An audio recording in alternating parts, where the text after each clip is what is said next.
Hello. Today what we're going to be talking about is the Humblecia ceremony. The Humblecia is a form of vision quest that's done on the plains and done with plains tribes a lot. It's a very spiritual ceremony and it's one of the ceremonies that helps us figure some things out in our lives. One of the things it helps us figure out is it helps us create meaning in our lives. A lot of Indian people go through their life sometimes without meaning, without that attachment to the spiritual world.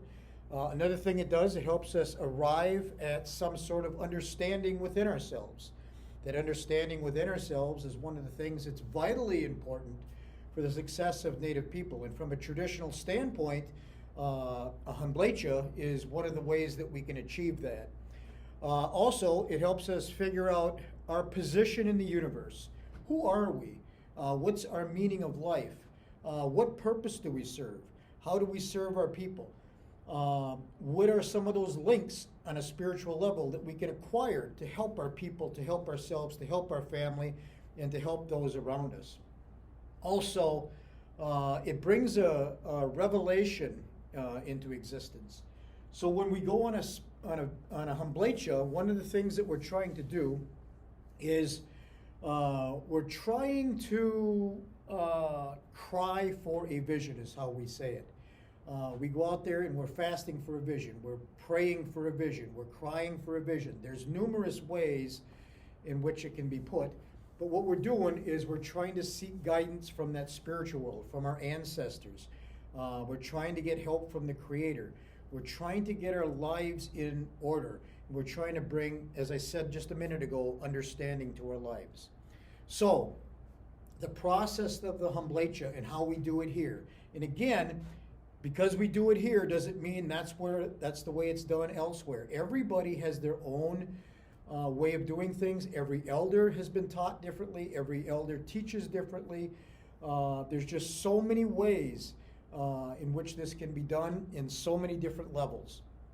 So one of the things that we need to talk about is initially presenting yourself to somebody who can help you with this vision quest. Generally, and I say generally, the way that we do it is we expect someone to offer us a pipe. And then we'll take that pipe, and upon taking that pipe, we'll sit down and we'll have a conversation with this person. Sometimes it's a very lengthy conversation with the person. And we're going to try to find out what exactly is going on with them, what's going on in their lives. We're going to build a relationship with this person. As I've been saying so many times throughout this semester, building a relationship is vitally important in the entire process of understanding Native cosmologies, Native spirituality, and Native culture. You've got to build relationships. So I'm going to take that pipe, we're going to sit down and we're going to have a conversation, and then we're going to smoke that pipe together. And upon smoking that pipe, we're going to come to some sort of resolution. And we're going to come to some sort of formality in terms of establishing a ceremony. So there's going to be a lot of things that you, if you come to me, are going to have to do. In our ceremony, there are some formalities. For instance, a star blanket's got to be offered to the person that's going to be putting you out. That star blanket is the star blanket that you would use on that ceremony. So that star blanket becomes a very, very important part of that ceremony. And we're going to be talking about star blankets at a different time. So that star blanket is very, very important. In our ceremony, what we have you do is we also have you do 405 spiritual tobacco ties. So you're going to use a half hitch and you're going to put tobacco ties on a string, and you're going to put 405 of them on there. You're going to start in the west with the black, and then you're going to go to the red in the north, and then the yellow in the east, and finally the white in the south. And you're going to string 100 of those per color. And then in the end, you're going to put one of each color, or your colors, or blue and green. Blue representing the sky, green representing Mother Earth. The next thing that we're going to have you do is we're going to have you do 75 spiritual ties. Those 75 spiritual ties, those will go around your badger dirt or mole dirt, however your elder tells you to do it. And so we're going to put mole dirt down in your altar, and we're going to put the 75 ties around it. Many times what we'll do is we'll put red cloth under that mole dirt as well. That depends on who's putting you out and what those teachings are. All right, the next thing that we're going to have you do is we're going to have you prepare prayer sticks. So on each side of your altar, surrounding your altar, we're going to have you put 3 red sticks and 3 black sticks. And we're not going to go into the spiritual meaning of those right now, but those are vitally important. At the top of those sticks, you're going to have a tobacco tie. Now remember that each time you make a tobacco tie, whether it's the 75, whether it's the 405, or whether it's on top of these sticks, prayers are always said when you're constructing those tobacco ties. Then we're going to have you do a prayer stick in the middle. That middle prayer stick, the top half is going to be red, the bottom half is going to be black, and on top you're going to have a medicine wheel, and you're going to have an eagle feather. So that eagle feather is going to be attached to that prayer stick. That prayer stick is a stick that you can use when you don't have access to your pipe. For instance, if you're going in and praying for someone in the hospital, you may want to bring that prayer stick with you. And there's many, many, many other uses for it as well. Those we're not going to get into in today's lesson. All right. You're also going to have a piece of blue cloth and a piece of red cloth. You bring those out, and what I usually do is I'll set those just below the dirt and on the ground, and then I'll put the medicines on those. So the medicines include sweetgrass, abraded sweetgrass, sage, cedar, or if you have medicines that you want put out there, you can put those out there as well.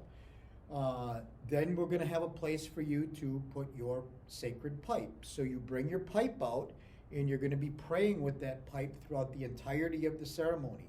You don't light the pipe when you get out there. You're going to light the pipe when you get back after your Humblecia is finished.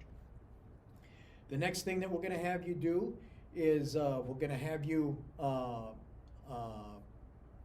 bring a small tarp that you can lay on, perhaps on the ground, or you can put over you at night if you want. We also encourage people now to put a little bit, perhaps, of suntan lotion on if you're going to be out in the sun. The sun's not what it used to be. And I understand that kind of goes against a lot of people's traditions to put things on, but there are instances where we don't want you to get sunburnt, and we don't want you to acquire skin cancer, those kinds of things. I know that that's a controversial statement, but that's just the way that we do it here. All right, so that's just some of the things that you're going to bring out.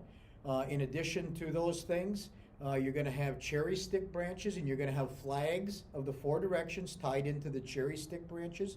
Those go on each of the 4 directions around the circle that you're going to make with the 405 flags.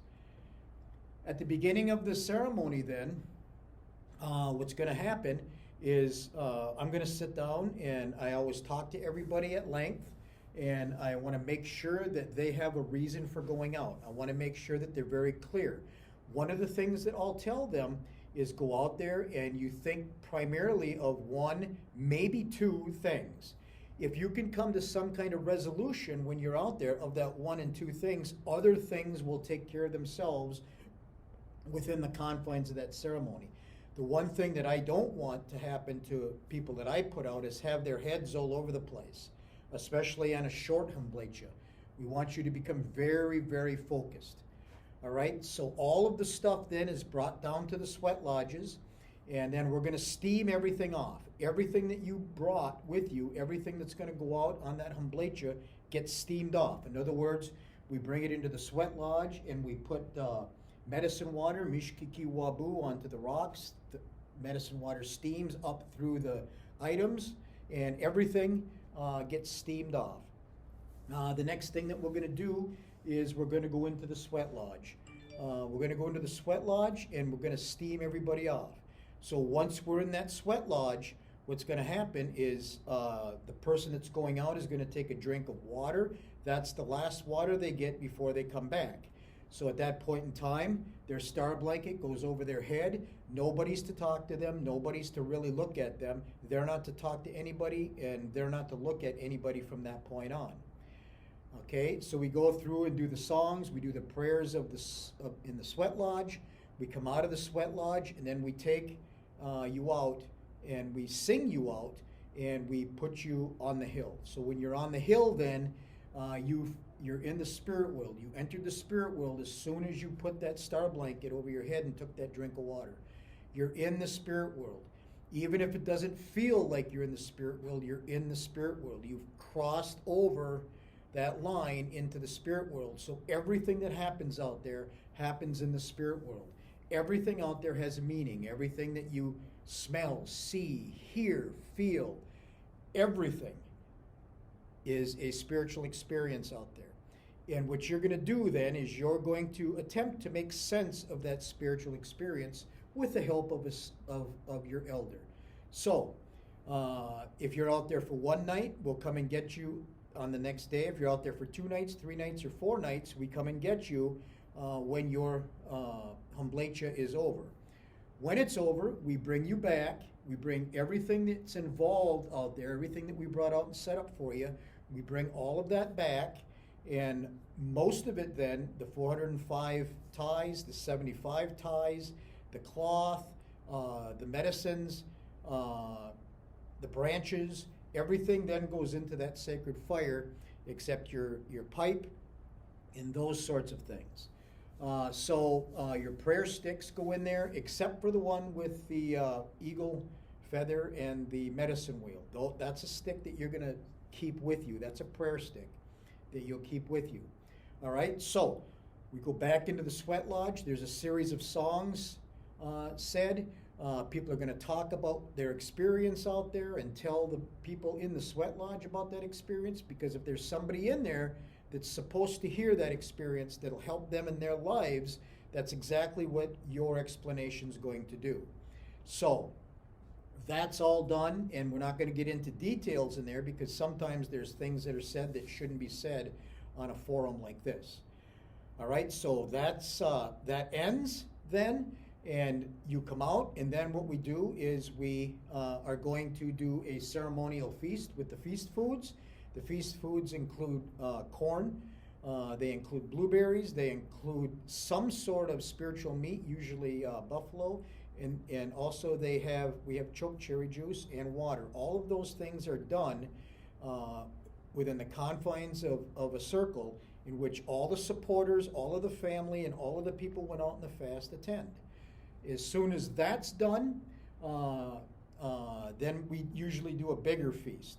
So during the smaller feast, each person will stand up and briefly talk about some of the things that they saw and tell their family. If you're supposed to remember it, you will. If you're not supposed to remember it, you won't. There's a giveaway that's done. Usually the families will give items away. What we do in ours is we give a bucket away, a metal bucket usually, and a ladle. So the person who goes out will give that bucket to somebody, and then they're going to Humblecia next year. So that's how that kind of works. There's lots of things that go into a ceremony like this, and it's a very good ceremony, and it's a ceremony that most of us have been doing all of our lives. I will say, too, that this also serves as a rite of passage for many people. In other words, you get to a certain age, and that Humblecia ceremony will present itself. You go on that Humblecia ceremony, and then you're kind of set into motion. Things will come to you that are supposed to come to you, and when those things do come to you, then you have a direction in your life. So that's what we do. That's the Humblecia ceremony, and I want to thank you, and if you have questions, you can ask them in class. Thank you very much.